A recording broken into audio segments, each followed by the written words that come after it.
Welcome to the show. You're listening to She's Got This. I'm so excited. We actually have a special guest here with us today.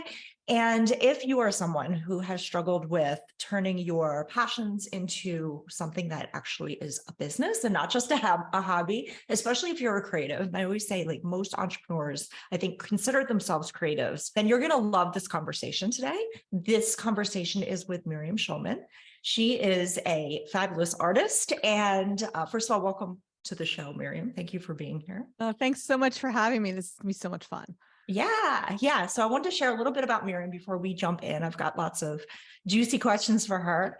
So Miriam is an artist and an author, and she's the founder of the Inspiration Place and the Artist Incubator coaching program. And she helps artists, whether they are amateurs or professionals, develop their skills, tap into their creativity, and grow their business. And it's very exciting because Miriam has an awesome podcast of her own called The Inspiration Place. And that podcast is actually in the top 1% of all podcasts globally. Hello, that's huge. Listened to in over 40 countries. And that podcast is where she helps artists really develop their skills and tap into that creativity. And really, as we said, grow a great business that they love. And Miriam, your story is interesting because you actually were, 9/11 was something that you experienced firsthand. And so I wanted to talk to you about that first. I wanted to talk about how that was a wake-up call for you and what you were doing at that time. So can you tell us a little bit about where you were, what was going on during that time frame? Yeah. So what I talk about in the book Artpreneur, I was actually in the towers in 1993, the first time it was bombed. Wow. A lot of people don't talk about that or remember that because it was so overshadowed by 9/11. But I was there during a terrorist attack.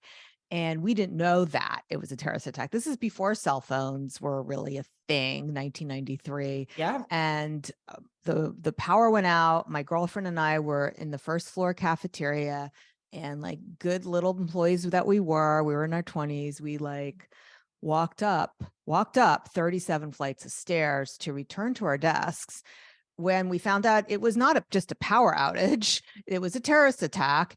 And we could look out the windows. We could see that one of the Twin Towers, they had smashed the windows. There were helicopters circling the buildings. There was smoke pouring out. So for those who don't remember when 93 what happened, a van drove into the garage with a bomb, and a bomb went off there. So, and I don't think anyone died, but there were a lot of injuries that day. Yeah. So, and it was pretty terrifying, but I looked around me, and my coworkers were still working. They were just doing their work. I was like, what? WTF? I grabbed my purse. I hadn't been jaded yet. I grabbed my purse. I went back down the stairs. So when 9/11 happened, I actually wasn't at the Trade Center anymore. I was taking a self-maternity leave, but I knew that, because there was, if you remember, there were 20 minutes between when the first plane hit Tower 1 and the second plane hit Tower 2, and they did not evacuate the nearby buildings because the culture was that you work no matter what, even if there's a terrorist attack. And so I thought I would be going back to work. My baby was a year old then, and my daughter was 3. I thought like, oh, now I'm going to go back to work. And I had been fantasizing about going back right before that happened. And when that happened, I was like, there's no way. This is my sign. Yeah. Hello. I'll go back. No. And here's the thing. It's like, this is very relatable for people now because the pandemic served as a similar catalyst in many people's lives. There's nothing like a crisis that's going to lift a veil in what's not working in your life. Totally. So whether the lockdown was suddenly, you don't have to do that commute that you hated. For some people, it's not a global crisis. It can be a personal crisis, like somebody you love dies or you get a diagnosis. But there's nothing like a crisis that's going to lift a veil and force you to really have that existential moment. What am I doing? Yeah. Am I really doing what lights me up? Am I acting in a way that is in alignment with my values? This is serving my family. Am I serving the world? So these are the kinds of questions we ask ourselves. Absolutely. Yeah. So you're working on Wall Street. That's what you were doing. And now you are a full-time artist. And so like, it's like, what happened there? Because I mean, you've got amazing stuff going on. You recently had your book released this year called Artpreneur. We're going to talk about that. You've been featured all over the place, Forbes, New York Times, so many art, publications. And you've done so much since that time. So tell us about like, how did this start unfolding? This wake up call happens. You're like, this is it. Tell us where you went from there. Yeah. So just full disclosure, when I quit, so I quit my job before this happened. Okay. But I had put money aside. That money was running out. Yeah. Right. Okay. So I decided, okay, well, I'm not going back. What am I going to do now? And I took a job as a Pilates instructor. And in New York City, there's a big chain of gyms, New York Sports Club, and they understand, and that's why this chain of gyms is actually still around now, that a big part of the business model were the upsells. I'm sure you talk to your clients about upsells. So they taught us how to sell personal training packages and how to nurture our customers, whether we were just teaching a regular group class or, how to upsell them to these other things. And that's when I had my aha moment, Christine. I was like, these selling techniques that they're teaching me, I can use them to sell. And at that time it was portraits. I can use that to sell my portraits. And so I kind of quit the gym and didn't look back.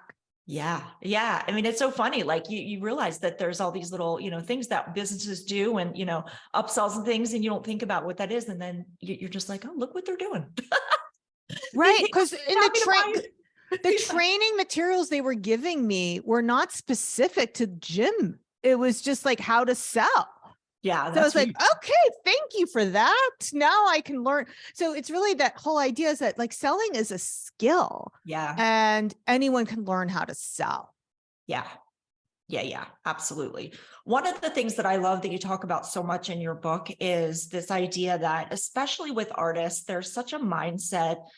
There's such a conditioning, of you have to starve for your art. You have to just accept less because it's art. And, why don't you go get, like a legit job? Like this whole thing.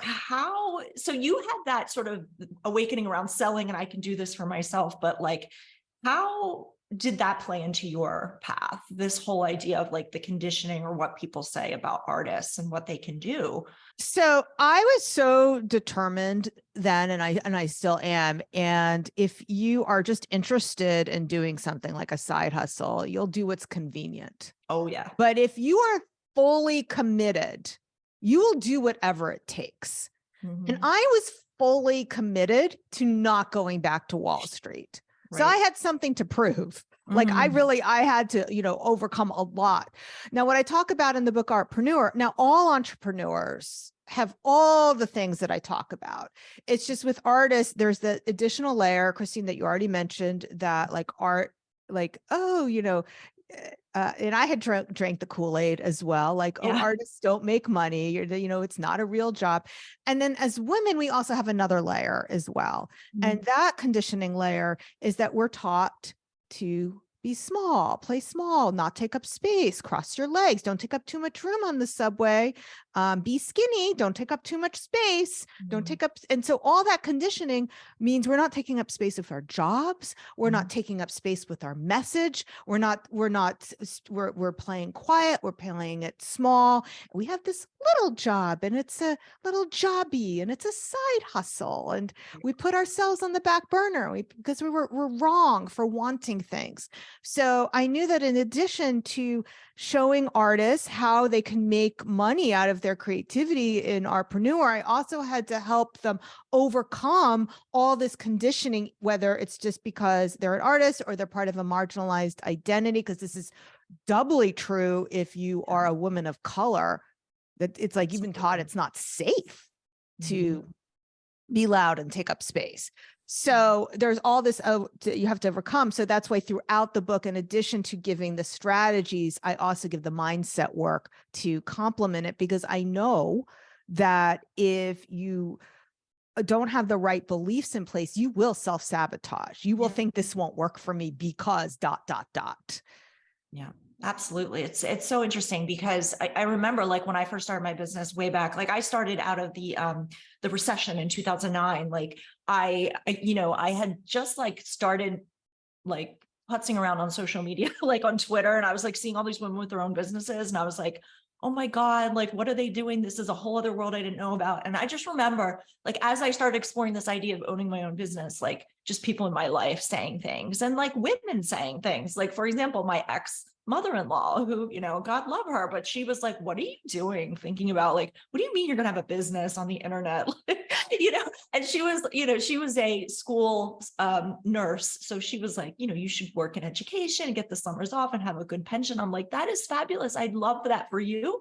But like, that's not what I want. But like, just these little things they would say that I don't even think they realize. We're just like, very like, I'm stepping into the great unknown and I don't want to hear these things. You know what I mean? Like I've shared that with my audience many times. Like those little things can really get to you. Yeah, well, it's the things that we say to ourselves, the people who are close to us, they want to keep us safe too. Even mother-in-laws. I know. God bless them. Or ding dong, the witch is dead. I don't know how you feel about her, but it's like, they just want to keep us safe. So they say these things because, we're conditioned as a species we've evolved. Yeah. For survival, not goal achievement. Yes. So we have that in play. Yes, we are creative souls, but the human being, we can't achieve anything if we get killed. So they don't know the difference when we're sensing fear because we're going to do our first webinar versus a shark's going to eat us. It can't tell the difference. It just knows, let's get safe, let's get comfortable. And our brain, when it senses any kind of fear because of discomfort, will come up with all kinds of reasons why it won't work for us. And the smarter you are and the more creative you are, the better you're going to be at coming up with these bullshit stories about why something won't work. So true. So then what happens? So then you're either going to like just not do the thing, it's like deer in headlights, or you're going to go into what I call procrastinating mode, where you're going to have to, let me just find out all the steps. Oh my God, yes. Right. And you find out all the steps. But what happens then is you will come across a step that will trigger more doubts and fears, like, oh, that won't work. And this is scary because blah, blah, blah. So, or conflicting advice because you're listening to two different gurus who say different things. So you have this fear that leads to doubt, which leads to this procrastinating mode, or the confusion, indulging in confusion and overwhelm, which leads to, of course, procrastination. Not because there's anything wrong with you, but this is the human pattern. And now what's going to happen, you're not going to act on your dreams. You're not going to take the inspired action, or you will self-sabotage it because you're afraid of something. You're trying to avoid disappointment, avoid these things you thought of that's going to, these bad situations that you're imagining, and you'll feel guilty for not trying to achieve your dreams. Yeah. My God. But that's the pattern. So if you see yourself in any of these things, it's not because you're broken or anything wrong with you. This is what human beings do. Yeah. Analysis paralysis, like going into the rabbit hole, like I need to learn so much more about this before I get off the starting block. And you're right. Like a lot of times it is conflicting information too. People are like, well, she said this and he said this, and now I'm totally frozen and I don't know what to do. That's right. So first of all, I'm curious, like the timeline. So when did you actually become like full-time? Like when was your, like, this is what I'm doing. Okay. So I had quit my job for good in 2000. But I thought like I could get another job. That's why I gave myself like a timeline. Within 2 years, I'll get something else. And then 2001, when 9/11 happened, my baby was 1. And so I started doing Pilates, but at the same time, I started also selling my art and my portraits. Okay. So I was quickly, once after the Pilates venture, my first year, I believe I made $24,000. And then I kept doubling it year Wow. after year. And it's not that I didn't make mistakes. I certainly did, but I became a student of marketing. And at a certain point, and I think it was around the time, Christine, you started your online venture. So around 10 years ago, yes, around 2012, 2013, somebody reached out to me on Etsy and said, do you teach online art classes? And I had never heard of that. I mean, Wow. 2013 doesn't sound like so long ago, but remember, this is dog years in True. online. True. So it wasn't really such a known thing. Right. I was like, oh, what is that? You know, who's teaching this? Yeah. So yeah. I looked into it. I was like, oh yeah, this looks fun. But my first class was just a disaster. I mean, I looked around at other artists who were doing it, and they were just, what I saw was them posting on social media and filling up their classes. What I didn't understand was the whole thing with the email list and really how to do that. So my first class was a disaster, but the great thing is, Christine, once I understood how to use email marketing, it wasn't just that I was able to fill these online art classes. Everything exploded because I then used the email marketing to sell my art and my art classes. So that was like a huge pivot point as well. Yeah. And that was around the time. I mean, it's funny because when I started as a social media consultant, like that was my thing. And like social media back in 2008, 2009 was still rather new. And, you know, I remember, you know, putting myself out there as the social media expert and people thinking that social media was everything. And what I realized quickly was like your own audience, an email list, like having, you know, something that is yours is so key to connect the dots. And it was funny because everyone was just thinking I get on Facebook and I'm good, but right. And that was back then when people actually saw our posts, and it still didn't really work out well. Right? All right. So, but now let's talk about the statistics now.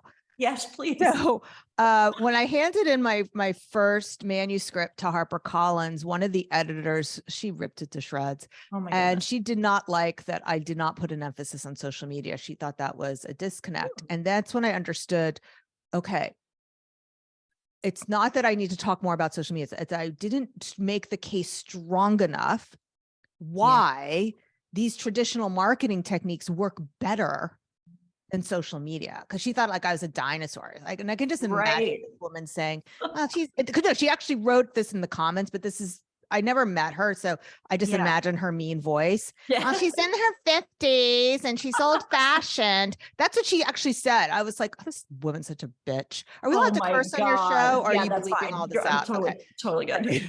Okay. So, no, I hated this woman like by the end of it, but thank God, because what happened was there were some things that she said where it's like, oh, she's right. I need to edit and change this. But there are other times where I took her criticism as an invitation to dive deeper into my message. And social media was one of those times. So I knew I didn't make the case strong enough why you can't rely on social media. So I went back and I redid the research. So when I first started writing the book, the engagement rate on Instagram was 1%. By the time I went to edit that portion, it had dropped to 0.6%, not 6%, 0.6%. That means out of 1,000 people, only 6 people are engaging. And that was in 2022. By the way, we're in 2023. Yeah. So that's for the average person. But here's what's more interesting, Christine, for the average influencer, those people who are teaching us how to get more engagement with our social media, and like, it's 1.12%. Wow. It's pathetic. Yeah. And right. People need to know this. People need to hear this. And let's compare this to social media. To social media, to email. Yeah. So I did the math. The average open rate on an email is, you would say, 24%. Is that fair? Yep. Okay. So to get the same result on email as social media, you need 4,000 Instagram followers to get 24 people to engage with you, or you can get 100 email subscribers to get 24 people to open that email and look at your message. So which is easier? Yeah. building a following of 4,000 people or 100 email subscribers. Yeah. Yeah. The I'm so numbers glad don't lie. I'm so glad we're saying this. People definitely need to hear this. The numbers don't lie. And it's Yeah. not just the evil algorithms. I want Right. people to hear this also, because people are just not on the platforms anymore. I know. I know. Have you done an Instagram Live lately? Not recently, but No, because it's yeah, no I was longer a doing it. thing. Let me tell you. Like, it's like, what is going on? Yeah. So I thought, as part of my book promotion strategy, that I would do Instagram Live. So it's not that I reject social media. That's Yeah, not the right. point. The point is Right. I tried it and I find it just doesn't work as well. So Yeah. I did Instagram Lives, and right before you hit live, and you can try this yourself with your phone. If you open up the app and then you scroll through that you're about to do a live, it will tell you how many of your followers are on the platform, not tuning into you, on the platform. So I have about 25,000. I think it's actually 26,000 now, but 25,000 people. How many would you guess are on the platform? Not tuning into me, but actually on it at any given moment. Something crazy. What? Just guess. I don't know. 100, 200, 300? No, the most I ever had was 65. Wow. Holy moly. Not tuning into me, Yeah, but no, just on the platform. So it's not that the algorithms are like being evil and hiding our stuff. People just aren't on the platforms the way they used to be. I mean, I know I deleted Instagram from my phone about a month ago. Wow, that's big. Well, I still use it. People don't know that I didn't delete my account, but it's not on your phone. That's a big deal. It's not on my phone. Wow. Yeah. Yeah, exactly. Well, this also relates to this idea of, they'll look at certain people's following. They'll be like, she has 1,000 followers on Instagram and, she has this great business. Like, wow. And it's just like, no, but she has this email list she's been communicating with and that she nurtures and that she keeps, in touch with. And it's okay. Like, it's okay to have a small amount of Instagram followers and still have a really great business because you have these other assets. So two of my best performing clients, one of them, I'll give her a shout out, Priya Gore. She only has 1,400 followers and she has a 6-figure art business. Right? It's not about the follower count. It's not about that. Yeah. And I have another artist, also less than 2,000 followers. Yeah. It's not about the follower count. No, it's not. And the influencer culture, would have you think that that's the goal. If you want to be this person who's helping and promoting and having a business online and everything, it's not about that. You don't need to strive for that. No. And then my publisher wanted me to partner up with a different author. I'm not going to say who it was. It's nobody I knew anyway, so it doesn't matter. But like, we're just not gonna, we just don't we don't do badmouth people. No. So they wanted me to partner up. I think she's having trouble selling her books. And they're like, well, she has 500,000 TikTok followers. If you put her on, if you put her on your podcast, she'll give you a shout out on TikTok. I was like, that is not a fair trade. You can have millions of followers on TikTok and nobody knows who you are. That's so true. Like, you can follow somebody on TikTok and never see their content ever again. Yeah. And I went to look at her TikTok and they weren't lying. She has like 500,000 followers, but like the engagement on her posts were like maybe 20 people. I don't know. Right? It was like, for that number, that's wild. Right. It was ridiculous. It was like, no wonder they're like trying to get me to partner with her. Like, cause our content wasn't even really aligned. They were stretching it. They're like, well, can you talk about, and I don't want to give away who it is. I'm not going to say specifically, but they were like really stretching to try to make her content appropriate for my audience. It's like, no, it's not. And it's not because I have to do a tit for tat, by the way. I'm very happy to have people on my podcast. They don't have to reciprocate if the content was aligned. It just wasn't. No, sometimes that's what it is. Yeah. And this is the podcast. I want to talk about that too for a minute, because your podcast is amazing. It's doing amazing. And talk to us about why you think that that is like a great platform for people, artists, everyone who's trying to get the word out to grow their stuff. What is so great about podcasting to you? Yeah. Podcasting is a really great way to grow your audience because you're in their earbuds. You're with them when they're walking their dog. You're with them in the car. They hear your voice. They really feel like they know you. Mm-hmm. Yeah. Yeah. That's huge. Like that. And I tell my clients this all the time, like you need to have a place where where they're getting to know you, like they know you, it can't just be sort of this like rote, postings and you have to actually let them get in there and know you. And I think a podcast is a great way to do that. And I think that guesting on podcasts, I'm always getting my clients like, research the podcast, get on the podcast. That's where you want to be. You want people to see you in a way that I think even social media, you can't really do that as well anymore. First of all, the algorithms and, people not being there, they're just so amazing for that connection building. Yeah. I mean, like we were talking about TikToks and Reels, people, I call it the death of the scroll, because even people who are on the platform, they're swiping through and it doesn't matter it doesn't matter which platform, YouTube, Shorts, Shorts, Reels, TikTok, all of them are encouraging you to swipe up without stopping to engage or take action. That's why it makes it such a bad deal for us people who are trying to get customers or email subscribers or anything to get them to engage with us. They don't really know who we are. They're just moving on to the next thing. Yeah. So the other thing is that in platforms like TikTok or Instagram, nobody is scrolling back a week ago. So that's the beauty of YouTube. And I think YouTube's a great platform as well. YouTube and podcasting you're creating something that's more evergreen, that people can go back and listen or watch an episode that you did a year or 2 years ago. I know from my stats that most of my new followers will then start binge listening. And I'm sure you found the same thing, Christine. Like you'll see that they're listening to two a day to catch up or something like that. Which is huge. So first of all, when did you start the podcast?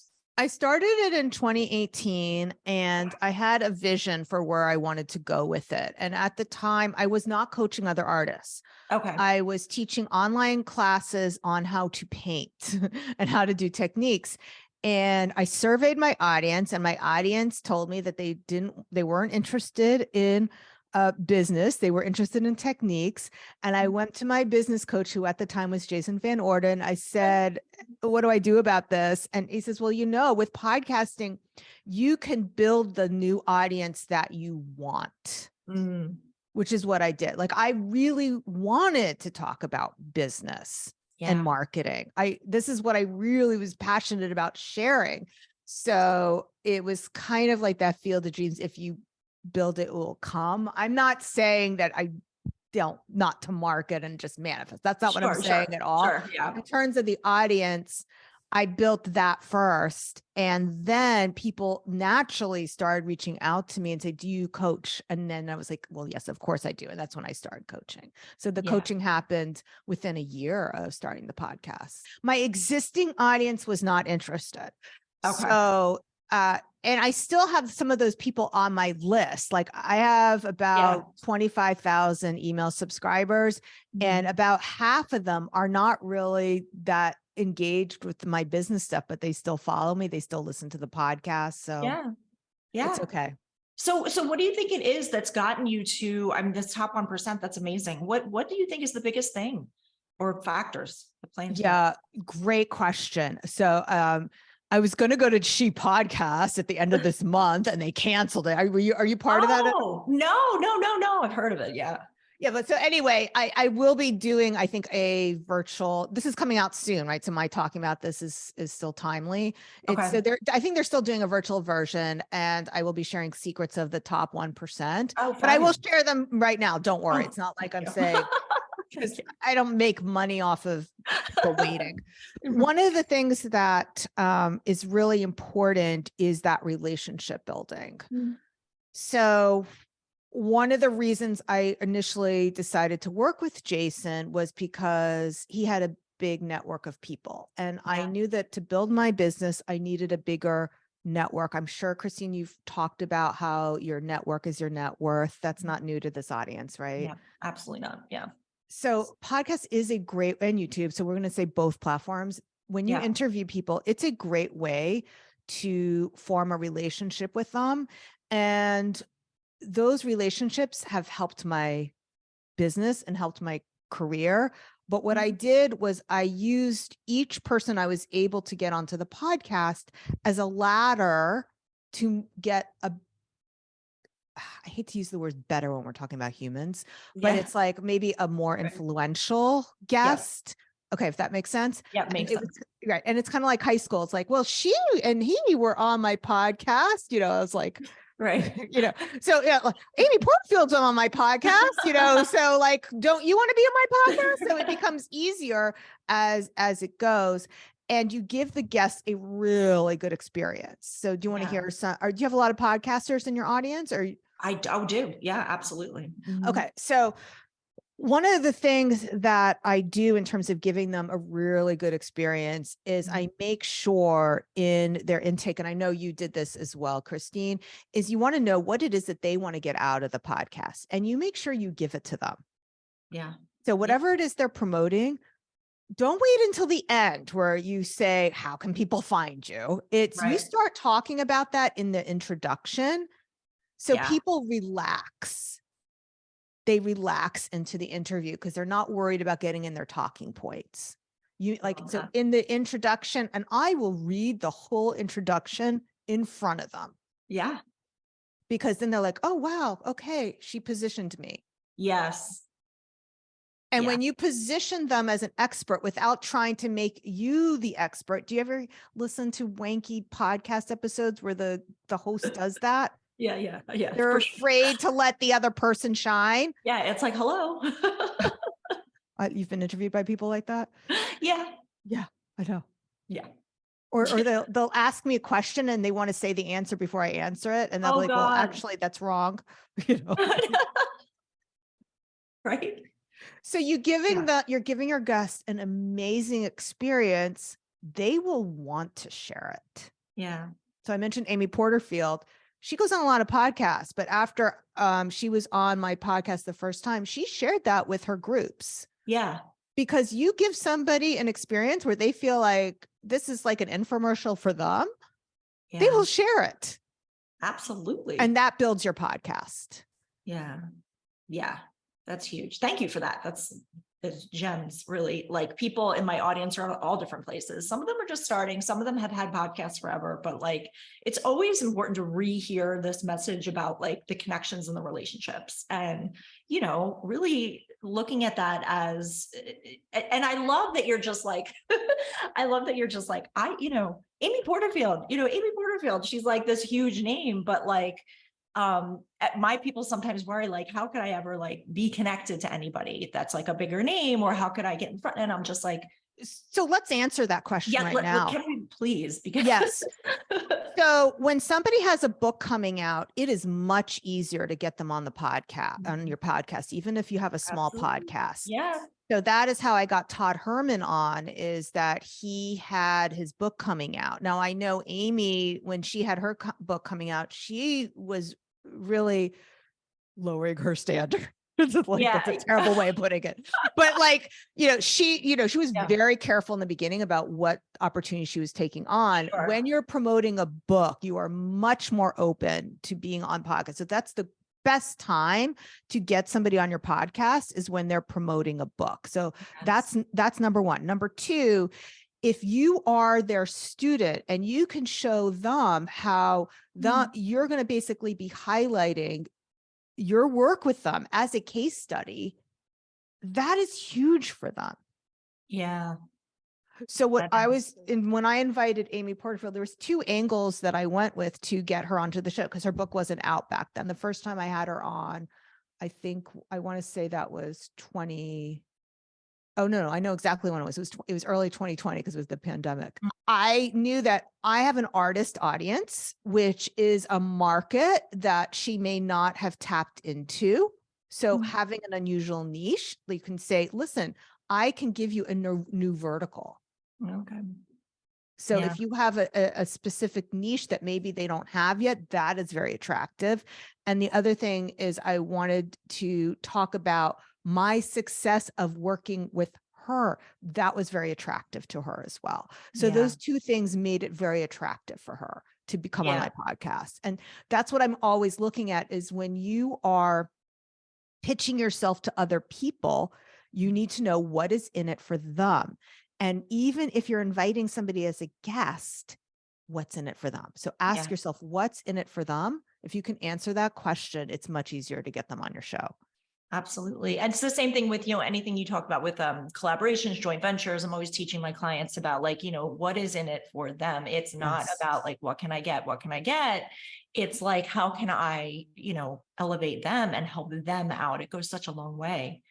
And it's funny because people will instead be worried, like, oh, I can't connect with that person. I can't try with that person. I'm like, no, but like they're human and like they'd like to get something out of it. So, see what you got there and look at that. So yeah, I'm Yeah. glad you brought that up.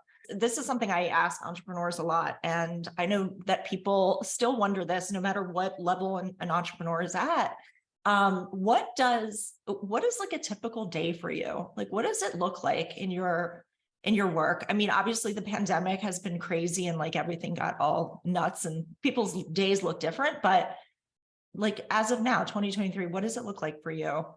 I love this question. And what's so funny is that I had went back to an old blog post I did like in 2015, and my day hasn't changed that much. Okay. So I start every day off with breakfast. I'm not an intermittent faster. I have breakfast, coffee, news, sitting with my husband. Then I always get to the gym. Sometimes it's 8, sometimes it's 8:30, but I always try to choose a class that, I like to sign up for classes. So, cause that forces me to go, there's some sort of penalty for not showing up. So 8 or 8:30, and then I'm at my computer, showered, exercised, ready for my day. Usually begins around 10. Okay. I do eat lunch. I don't skip meals. I've never skipped a meal. Not a meal skipper. No, I'm not. I try to do I call it my genius work in the morning. So I made an exception for you, Christine. I generally don't do like my interviews in the morning. I try to save things like interviews, whether I'm interviewing somebody else or being interviewed, for the end of my days, because a lot of that I can do with less brain power, less decision making. Yeah. So I try to do that at the end of the day, and my more creative genius time is in the morning. So whether that I'm doing less painting than I used to, I'm doing more writing, more prepping for the podcast. So I finished this book. I'm actually starting to write another book. Oh, cool. So a lot of my creativity has been going into writing. Yeah. But that I do that type of work earlier in the day, and I'm sure you've talked about this, Christine, the longer the day goes on, your decision-making power, actually use it up. Yeah, that's totally my experience as well. Are you able to give us a sneak peek of what the next book is about? Is that apps for now? Yeah, absolutely. So I'm talking more about the spiritual side of goal setting. So, like making goals, it's a conscious exercise, but achieving them is a non-conscious exercise. And I'm incorporating what I've been learning about Kabbalah. So I'm Jewish, so that's from my tradition, but it's not about dogma. These are kind of ancient truths that you'll find in many religions. So it's coming full circle, kind of the stuff that feels new age, but really it's all, people have always known this, and trying to making sense of all of it and how it affects us as creatives. Oh my gosh, I love that. So right up my alley. And I do always say that. I'm like, this stuff is not new, guys. Like this is ancient wisdom. This has been around for thousands and thousands of years. So I love that you're going to be talking about that. That's awesome. So your book, Artpreneur, tell us where we can find it. And I know it's on Amazon, but tell us more about like, what will people get when they read this book? What's the main thing you want them to walk away with? There's so much in there.